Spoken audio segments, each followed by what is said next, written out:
আমার মতন একজন নগণ্য সাধারণ মানুষকে অযোধ্যা শ্রীরামচন্দ্র মন্দির থেকে ইনভিটেশন কার্ড পাঠানো হয়েছে।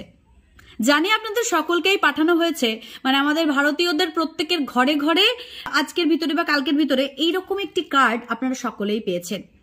এই কার্ডটির বিশেষত্ব আপনারা কতজন জানেন আমি জানি না। আজকে এই কার্ডটির বিশেষত্ব নিয়েই আজকে ভিডিওটি বানাতে চলেছি।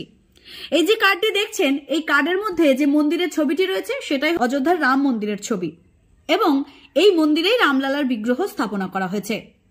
কেন পাঠানো হয়েছে এই কার্ডটি প্রত্যেকের ঘরে ঘরে? শুধু কি কার্ড পাঠানো হয়েছে? কার্ডের সঙ্গে আরো একটি প্যাকেট পাঠানো হয়েছে।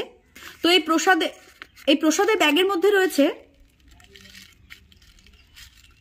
শ্রীরামচন্দ্রের মহাপ্রসাদ, এবং এই প্রসাদের সঙ্গে সঙ্গে আরো একটি কাগজ পাঠানো হয়েছে এবং সেই কার্ডে লেখা রয়েছে একজন সনাতনী হিসেবে আগামী 22শে জানুয়ারি আমাদের প্রত্যেকের কি কি কর্তব্য। আসুন আজকের এই ভিডিওতে আমরা জেনে নিই আগামী 22শে জানুয়ারি আমরা কি কি করব।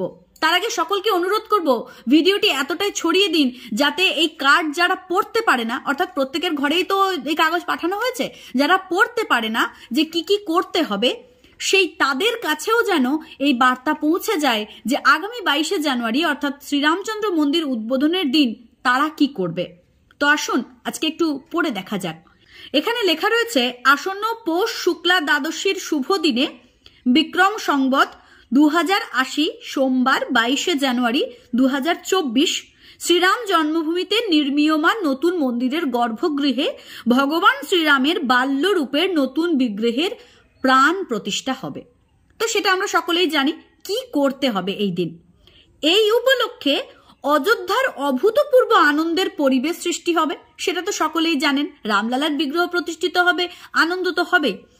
আপনারাও প্রাণ প্রতিষ্ঠার দিন অর্থাৎ ওই 22শে জানুয়ারির দিন সকাল 11টা থেকে দুপুর 1টার মধ্যে, সময়টা ভালো করে মনে রাখবেন, সকাল 11টা থেকে দুপুর 1টার মধ্যে নিজেদের গ্রাম, পাড়া, বসতির কোনো মন্দির, আশেপাশের রাম ভক্তদের একত্রিত করে ভজন কীর্তন করতে পারেন। প্রদীপ জ্বালাবেন অবশ্যই। আমি আগের একটি ভিডিওতে জানিয়েছিলাম যে শ্রীরামচন্দ্র যখন 14 বছর বনবাসের পর অযোধ্যায় ফিরে এসেছিলেন, প্রত্যাবর্তন করেছিলেন, তখন সকলেই দিয়া জ্বালিয়েছিল। সেই জন্য রামলালার নতুন বিগ্রহ যখন প্রাণ প্রতিষ্ঠা হবে সেই দিন 22শে জানুয়ারি সকাল 11টা থেকে দুপুর 1টার মধ্যে আপনারা সকলেই নিজ নিজ বাড়িতে, পাড়াতে কিংবা কোনো মন্দিরে কিংবা আশেপাশে কোনো রাম ভক্তের জায়গায় প্রদীপ প্রজ্বলন করবেন। হরিনাম সংকীর্তনও করতে পারেন। এবং এখানে লেখা রয়েছে যে যদি কারো সম্ভব হয়, মানে এলইডি টিভি হোক বা এলসিডি বড় টেলিভিশন হোক, সেই পর্দাতে যারা গ্রামের মানুষ রয়েছেন যাদের কাছে হয়তো সেই ক্ষমতা নেই এলসিডি এলইডি কেনার, তো তাদেরকে যেন একত্রিত করে ওই রাম মন্দিরের প্রতিষ্ঠা যে উদ্বোধনের যে দৃশ্য সেটিকে দেখানো হোক। যদি কারো সম্ভব হয় অবশ্যই দেখাবেন আপনার পাড়ার মানুষজনদেরকে, যাতে তারাও জানতে পারে যে আমাদের শ্রীরামচন্দ্রের মন্দির উদ্বোধন এবং রামলালার বিগ্রহ স্থাপন কি ধরনের ঘটনা ঘটছে অযোধ্যায়। এবং দিয়া জ্বালানো শেষে আপনারা প্রত্যেকেই, এখানে লেখা রয়েছে, আপনারা প্রত্যেকেই শ্রীরাম জয় রাম জয় জয় রাম এই বিজয় মন্ত্রটি 108 বার জপ করুন। মন্ত্রটা আরো একবার শুনে নিন, শ্রীরাম জয় রাম জয় জয় রাম, অর্থাৎ এই মন্ত্রটি 108 বার প্রদীপ প্রজ্বলনের পর জপ করুন।